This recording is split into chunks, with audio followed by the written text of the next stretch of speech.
Pada video sebelumnya, kita membahas sejarah diwajibkannya puasa Ramadan. Nah, di video kali ini, kita akan membahas salah satu ibadah sunnah yang selalu menemani bulan suci ini, yaitu salat tarawih. Ibadah ini menjadi ciri khas Ramadan dan memiliki sejarah panjang sejak zaman Rasulullah. Lalu, bagaimana awal mula pelaksanaan salat tarawih dan bagaimana perkembangannya hingga kini? Kata tarawih berasal dari bahasa Arab yang berarti istirahat atau bersantai, karena awalnya dilakukan dengan jeda di antara rakaatnya. Namun, bagaimana sejarah awal pelaksanaan salat ini? Pada malam 23 Ramadan tahun kedua Hijriah, Rasulullah untuk pertama kalinya menunaikan salat tarawih. Tahun itu juga merupakan tahun pertama diwajibkannya puasa Ramadan. Setelah menyelesaikan salat Isya di Masjid Nabawi, Rasulullah tidak langsung pulang ke rumah. Beliau tetap berdiri di masjid dan mulai melaksanakan salat sendirian. Namun beberapa sahabat yang masih berada di masjid melihat Rasulullah berdiri dalam kekhusyuan. Mereka merasa terdorong untuk ikut, lalu berdiri di belakangnya dan mengikuti setiap gerakan beliau. Rasulullah tidak menegur, tidak pula menyuruh mereka. Setelah selesai, beliau pun kembali ke rumah, tanpa memberikan perintah atau komentar apapun tentang apa yang baru saja terjadi. Momen ini menjadi awal mula dari salah satu tradisi ibadah Ramadan yang diteruskan oleh umat Islam hingga hari ini. 2 hari kemudian, tepatnya tanggal 25 dan 27 Ramadan, Rasulullah kembali melaksanakan salat tarawih di masjid pada waktu yang sama. Kali ini, jumlah sahabat yang ikut semakin bertambah. Kabar tentang salat malam yang beliau lakukan pun mulai menyebar, dan makin banyak orang yang ingin turut serta. Melihat pola ini, para sahabat menduga bahwa Rasulullah akan terus melaksanakan salat tarawih di malam-malam ganjil, seperti tanggal 23, 25, dan 27 Ramadan. Maka, ketika malam ke-29 tiba, Masjid Nabawi kembali dipenuhi kaum muslimin. Mereka datang dengan penuh harap, berharap dapat melaksanakan salat tarawih berjamaah bersama Rasulullah. Namun, malam itu berbeda. Rasulullah tidak datang ke masjid hingga waktu subuh tiba. Para sahabat yang sudah menunggu sejak azan Isya pun merasa heran. Ketika pagi menjelang, mereka pun bertanya, "Wahai Rasulullah, mengapa semalam engkau tidak datang untuk salat tarawih? Kami semua sudah menunggu." Dengan penuh kebijaksanaan, Rasulullah menjawab, "Aku sengaja tidak datang karena khawatir salat tarawih akan diwajibkan kepada kalian. Oleh karena itu, mulai sekarang, aku akan salat tanpa banyak makmum. Jika kalian ingin menunaikan salat tarawih, maka lakukanlah sendiri-sendiri." Mendengar penjelasan Rasulullah, para sahabat pun memahami hikmah di balik keputusan beliau. Sejak saat itu, mereka menjalankan salat tarawih secara munfarid atau dalam kelompok kecil tanpa imam tetap. Tradisi ini terus berlangsung hingga Rasulullah Shallallahu Alaihi Wasallam wafat.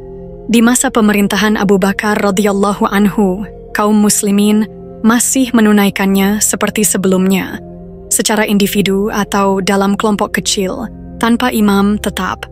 Tidak ada perubahan besar dalam tata cara pelaksanaannya, dan umat Islam tetap menjalankan ibadah ini sesuai kebiasaan yang telah diwariskan. Namun seiring berjalannya waktu, ketika kepemimpinan beralih ke Umar bin Khattab radhiyallahu anhu, beliau melihat sesuatu yang membuatnya berpikir. Pada suatu malam di bulan Ramadan, Umar mendapati kaum muslimin saling berpencar dalam salat tarawih. Ada yang salat sendirian, ada pula yang membentuk kelompok-kelompok kecil dengan imam mereka masing-masing. Melihat kondisi ini, beliau berkata, "Menurutku akan lebih baik jika mereka dikumpulkan dalam satu jamaah dengan satu imam." Ia kemudian mengumpulkan kaum muslimin di masjid dan menunjuk Ubay bin Ka'ab radhiyallahu anhu sebagai imam tetap untuk memimpin salat tarawih. Saat menyaksikan umat Islam salat bersama dalam satu saf yang rapi, Umar menyebut keputusan ini sebagai bid'ah hasanah atau inovasi yang baik dan sesuai dengan sunnah karena memudahkan umat Islam dalam beribadah. Pada masa kepemimpinan Ali bin Abi Thalib radhiyallahu anhu, tata cara salat tarawih masih tetap dilaksanakan secara berjamaah sebagaimana yang telah diperkenalkan di era Umar bin Khattab radhiyallahu anhu. Namun, ada sedikit perubahan dalam hal jeda istirahat atau yang dikenal sebagai tarwihah. Jika di masa Umar bin Khattab radhiyallahu anhu, salat tarawih dilakukan dengan pola istirahat setiap selesai 2 rakaat, sehingga dalam 20 rakaat ada 10 kali istirahat. Maka di masa Ali bin Abi Thalib radhiyallahu anhu, pola ini sedikit diubah. Beliau menetapkan bahwa istirahat dilakukan setiap 4 rakaat, sehingga dalam 20 rakaat hanya ada 5 kali istirahat. Seiring berjalannya waktu, bentuk salat tarawih kembali mengalami perubahan. Tepatnya pada tahun ke-99 Hijriah, ketika Umar bin Abdul Aziz menjadi khalifah dari Bani Umayyah, jumlah rakaat yang telah lama menjadi tradisi sejak masa Umar bin Khattab mengalami penyesuaian. Sebelumnya, umat Islam telah terbiasa melaksanakan salat tarawih sebanyak 20 rakaat, ditambah 3 rakaat witir. Namun, di era kepemimpinan Umar bin Abdul Aziz, jumlahnya bertambah menjadi 36 rakaat di luar witir. Dengan demikian, total salat malam di bulan Ramadan pada masa itu mencapai 39 rakaat.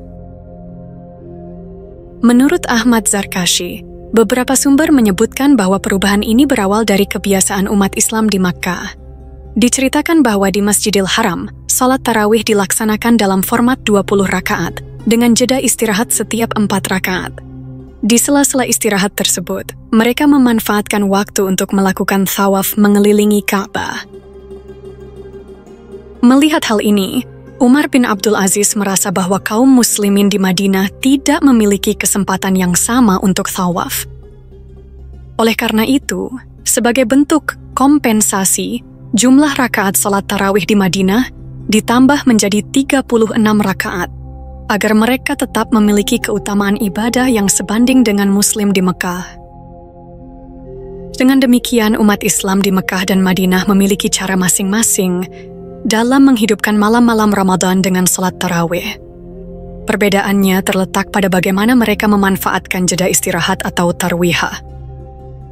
Di Mekah, setiap selesai 4 rakaat salat tarawih, umat Islam beristirahat sejenak. Saat jeda ini, mereka melakukan tawaf mengelilingi Ka'bah sebanyak 7 kali. Banyak di antara mereka yang juga menambah salat sunnah 2 rakaat setelah tawaf, sebelum melanjutkan salat tarawih. Dengan pola ini, mereka mendapatkan 4 kali istirahat sepanjang salat. Namun, di Madinah, tidak ada Ka'bah yang bisa mereka kelilingi untuk tawaf. Hal ini menjadi perhatian Umar bin Abdul Aziz. Ia merasa bahwa kaum muslimin di Madinah seharusnya juga mendapatkan keutamaan seperti mereka yang berada di Mekah. Oleh karena itu, ia mencari cara agar ibadah di Madinah tidak kalah nilainya dibandingkan dengan ibadah di Masjidil Haram. Akhirnya, Umar bin Abdul Aziz memutuskan untuk menambah jumlah rakaat salat tarawih di Masjid Nabawi sebagai pengganti tawaf yang dilakukan oleh umat Islam di Makkah. Di Makkah, setiap jeda dilakukan 4 kali, dan pada setiap jeda itu mereka bertawaf. Sebagai gantinya, di Madinah, Umar bin Abdul Aziz menambah 4 rakaat salat setiap kali jeda. Dengan perhitungan, 4 rakaat dikali 4 jeda sama dengan 16 rakaat tambahan, sehingga jumlah salat tarawih yang sebelumnya 20 rakaat bertambah menjadi 36 rakaat. Jika ditambah 3 rakaat witir, maka totalnya menjadi 39 rakaat di Masjid Nabawi. Inilah asal-usul kenapa di Madinah jumlah rakaat salat tarawih berkembang menjadi lebih banyak dibandingkan di Mekah. Perubahan ini mencerminkan semangat para pemimpin Islam dalam menjaga nilai ibadah dan memberikan keseimbangan bagi kaum muslimin di berbagai tempat. Pada zaman Rasulullah, jumlah rakaat salat tarawih tidak ditetapkan secara baku. Dalam beberapa riwayat, Rasulullah melakukan 8 rakaat dan diakhiri dengan witir 3 rakaat. Namun, pada masa Khalifah Umar bin Khattab, jumlah rakaat yang umum dikerjakan adalah 20 rakaat. Mazhab Maliki dan Syafi'i menetapkan 20 rakaat sebagai standar, sementara sebagian Muslim tetap melaksanakan 8 rakaat berdasarkan kebiasaan Rasulullah. Kemudian, pada masa Umar bin Abdul Aziz, jumlah rakaat salat tarawih di Madinah bertambah menjadi 36 rakaat. Penambahan ini bertujuan untuk menyamakan keutamaan antara Muslimin Madinah dan Mekah, di mana Muslimin Mekah mengisi jeda istirahat dengan tawaf. Seiring berjalannya waktu, umat Islam di berbagai wilayah tetap menjalankan salat tarawih dengan jumlah rakaat yang bervariasi sesuai dengan tradisi dan pemahaman masing-masing.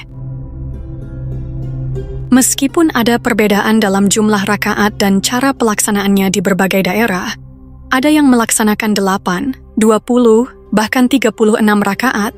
Semuanya memiliki dasar dalam ajaran Islam. Salat ini dapat dilakukan secara berjamaah di masjid atau sendiri di rumah, sebagaimana yang pernah dilakukan oleh Rasulullah.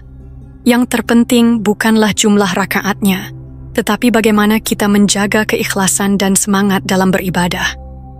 Ramadan adalah kesempatan untuk lebih dekat kepada Allah, dan salat tarawih adalah salah satu bentuk ibadah yang dapat menghidupkan malam-malam penuh keberkahan ini.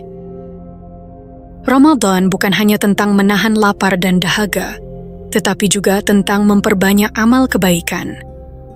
Salat tarawih adalah salah satu cara kita mendekatkan diri kepada Allah, memohon ampunannya, dan meraih keberkahan yang melimpah.